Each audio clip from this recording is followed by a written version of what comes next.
Hi everyone, welcome back to my channel. Today we are going to complete Unit 2 Olympic Value Education for Grade 11 CBSE. Today we are going to cover the last two subtopics, Paralympics and Special Olympics. Now why I have taken these topics in the end, there is a purpose to take them because these two topics are common in Unit 2 and Unit 4. There is only a hairline difference which is there, but it would be good if you collaborate the note as a whole and read these two topics as a whole. So you will prepare for the Unit 2 and Unit 4 simultaneously. So without wasting time, let's begin with our topic. So the Paralympics game. Now when we talk about the Paralympic game, the most important thing for you to remember is who was the originator of this game. So Sir Ludwig Guttmann was the originator of this game. He started this as a Paralympic movement. So it was not called as Paralympic Games earlier, it was called as Paralympic movement, and finally it developed into a Paralympic Games. Now these Paralympic Games have become the largest sporting event, and it is for the people with physical, visual and intellectual disabilities. Now, as I told, it was started by Sir Ludwig Guttmann, and it was in the year 1948. So he organized it as a sports competition for British World War II veteran patients who were there with spinal cord injuries. So, and these games earlier was known as Stoke Mandeville Games. And the first Paralympic game which was held in Rome. So you should remember this, in the year 1916. You should also remember that what these games were earlier known as. So in 1976, it was the first time that these events were also conducted for the amputees and visually impaired athletes. So it started off with the athletes who had spinal cord injury. Later the amputees and visually impaired was also allowed to participate in these competition. And so after the 4 years, so just immediately after the 4 years, it was also organized for the athletes with cerebral palsy. So the athletes who had cerebral palsy also participated. So they were included in the 1980 Paralympic Games. So however, the Paralympic game, the word which was there is officially used in 1988 Summer Olympics, which was held in Seoul, and this was called as the Summer Paralympic Games. The Winter Paralympic game, like we read in the Olympics, we read the Summer Olympics and Winter Olympics. Same for the individuals who are with disabilities, they also have Paralympic Games, which they have it as Summer Olympics and Winter Olympics. So Winter Olympics is held in 1976 and it was held in Sweden. Then Paralympic Games are usually, again like Olympics, are held at an interval of 4 years following the Olympic Games, so that there is no a big clash with the organizing thing. But yes, both the things are different. So this is basically for the individual with disabilities or athletes with disabilities. Then like Olympic game, here also they have an opening and closing ceremony, where in the opening, the whichever country is hosting the Paralympics hoist their flag. They have the rendition of national anthem. After the national anthem, what happens, like Olympics, these athletes march into the stadium grouped according to their nation, and all the nation enter the stadium alphabetically according to the host country's chosen language. So this is the very important term, very important line, that whatever is the host country chosen language, so according to the language alphabetical order they will enter. Then after that, the host nation presents its culture in the form of, they'll show a music, they'll show a dance, they'll show singing, and then formally these games are announced that these games are open. And how they are open, at the last, the Paralympic torch which is there is brought into the stadium similar way like the Olympics, and it is passed on until it reaches the final torch bearer who is there, who will be lighting up the big Paralympic flame which is present at the stadium. So that's how these games have their opening ceremony. So then competitions take place, events take place, the people participate, there are winners, there are runners up. So finally we come to a day when there is a closing ceremony of these Paralympic Games, and in this closing ceremony, After the conclusion of all the sports event, the closing ceremony begins. The flag bearers from each participating country enter the stadium. These followed by the athletes. So they will be following without any national distinction here or discrimination. So now earlier, like it was with their national thing, here they will be entering together without any national distinction.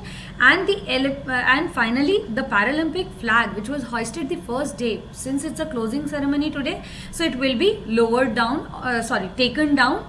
Then the games will be officially announced to be closed. And the most important thing, the Paralympic flame is extinguished. We often forget that the Paralympic flame also plays a very important role. So it has to be lit when the things have started, and make sure that it has to be extinguished when the closing ceremony arrives. Okay, then comes the awards. Here the awards, like the Olympic Games, are the medals which are there. So whichever competitor or team are securing a first, second, third position, they are asked to stand up on the victory podium and they are awarded medals. So, and whichever country wins, so the national flags first of all the countries are unfurled and hoisted, and the tune of the national song of whichever country who is winning the gold is played. So that is how these award ceremony takes place in the Paralympic game. Again, here the medal is same. It's gold, silver and bronze. Next, the most important thing you should remember, and it's very important for you to remember, that what is the motto of these Paralympic Games? It is spirit in motion. And it was started to be in use since 2004 Athens Paralympics. Prior to that, they used to use the motto called mind, body and spirit. So it was only after 2004 that they started using the motto spirit in motion. Then is the Paralympic vision, which is there. So again, its vision is to enable Paralympic athletes to achieve sporting excellence and inspire and excite world. That's and excite world. So that's the vision which the Paralympic committee is looking forward to, or the whosoever is hoisting the Paralympic game, that's a vision they look forward to. So the next topic we are covering is IPC, which is also called as International Paralympic Committee. If you remember in Olympics, what was the international governing body? Yes, that was IOC. So that was International Olympic Committee. So do not confuse between the two. For the Paralympic Games, it is IPC who governs this Paralympic movement, who organizes the summer and winter Paralympic game. IPC was established in Düsseldorf on 22nd September 1980. So this is very important for you to remember the place, the date and the year of it. Another important thing for you to remember is that its headquarters is in Bonn, Germany. There is a main aim of this committee as well is to develop sports opportunity for all people with impairment from beginner to the elite level. So it serves as the international federation for 9 sports, for which it supervises as well as coordinates the world championships and the other competition. So this is a very important role which an IPC plays. Now there are few categories of disabilities which the IPC has said that only these categories of disability can participate in the Paralympic Games. Now those categories will be categorized under the physical, visual and intellectual impairment. When we talk about these, athletes of any one of these disabilities can participate in these games. Now when we talk about physical, then it is the impaired muscle power, it is the impaired passive range of movement, it is the loss of limb due to any reason. There are leg length differences which are seen in people, so it is those athletes, the short stature athlete, etc. of these kind. Then visual impairment includes one or more components of visual system which is impaired. Intellectual impairment comprises of intellectual functioning, as I gave an example of cerebral palsy. So these are the categories. So these 10 categories have been given wherein the IPC allows an athlete to participate.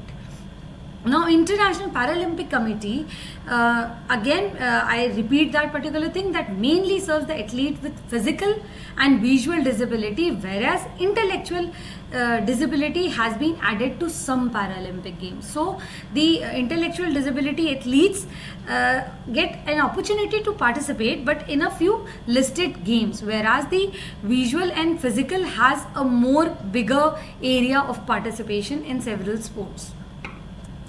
So these are the sports which are there. When I talked about the summer Paralympic games, so there are 22 sports where an athlete can participate, as you can see it on the screen. So for example, there is archery, athletics, badminton, boccia, canoe, cycling, etc. So these all sports are there. Then comes the winter sports. There are only 6 sports which takes place in the Paralympic Games. As you can see it on the screen, it is alpine skiing, it is biathlon, it is cross country skiing, it is para ice hockey, it is snowboarding, it is wheelchair curling. So there are almost, you may see that there are several similar games, whether you see it in summer sports or in winter sports, which are there for disabled categories. Only the rule regulations are a bit modified for these athletes. So this was all about the Paralympic Games. Next, we have a very important subtopic called the Special Olympics. Now, the person who launched this particular program was Eunice Kennedy, and she did it in 1961. So this is very important for you to remember. So she made a commitment for not only making rules and regulation for dealing with the people with mental disability, but to bring mental retardation out of the darkness. Like, people used to just think that if a child or a person is mentally retarded, they should be left aloof. Or even if you see in the history, these kind of kids were killed. They were not even allowed to live their life. So Eunice Kennedy wants that instead of just living a dreadful life, these kids or athletes, a person should live a life where there is where they feel proud of themselves, where they are participating in some kind of activities. So she wanted to get them out from the darkness. She was convinced that these children with intellectual disabilities could be an exceptional athlete or a sport person, and throughout sports they can realize their potential for growth and development. So if we just keep them in a room, they will not be able to understand what their abilities are. If we give them a field to expose out themselves, then only they will know what it is hidden within them. So this was the Eunice Kennedy thought. So the first Special Olympic game due to this thought started in the year 1968 July in Chicago, and in this about 1,000 athletes from USA and Canada participated in a one-day event, which was a joint venture from the Kennedy Foundation and the Chicago Park District. Simultaneously, as this competition moved ahead, in 1971, the US Olympic Committee gave the Special Olympics an approval that now you can use the term Olympics in front of you officially, and the United Nations declared 1986 year as the Special Olympic year. Now mark it anywhere in your copy, make a note of it. This is very important, as this year is considered as the year of Special Olympics. In 1988, the Special Olympics was officially recognized by IOC as well. In 2003, Special Olympics had approximately 7,000 athletes from 150 nations and 18 disciplines. So if you see, when they started, how much they started? They started only with the 1,000 athletes. They moved ahead to the 7,000 athletes from 150 nations and 18 disciplines. So do remember these numbers here, they play a very important role in the way you answer your question. So these are like the keywords, the highlights, or even can come in the 1 marker MCQs. Then the Special Olympic symbol which is there, as you can see it back, it is made on the left hand side. So that's a symbol which is being used for Special Olympics. Now, and even in the bag you can see here the bag which has been kept. So this is the Special Olympic logo, which is based on the sculpture which says joy and happiness to all children in the world. So the logo is the symbol of growth, It is the symbol of confidence. It is the symbol of joy among the children and adults, especially who are there with disabilities, who have learning coordination, who have difficulty mastering skills, who are participating in competition and preparing themselves for richer and more productive life. So it is a symbol which symbolizes their growth, their confidence, their joy. So that's about the Special Olympic symbol. And here I am talking about the international level, whatever the symbols are being used, and then we'll also talk about the Indian level as well. So the symbol remains the same. Then the Special Olympic flame. This here we don't call it as Olympic flame or a Special Olympic flame. They gave it a name, called it as Flame of Hope. So this name is given to this torch, similar to the Olympics. This is carried through several places, and then it is finally come to the place where the Special Olympics are held, and finally it lights up the Special Olympic flame. Then there are the types of Special Olympic sports. Again, like any other Paralympic or Olympic sport, here also there are 32 Olympic sports which are there.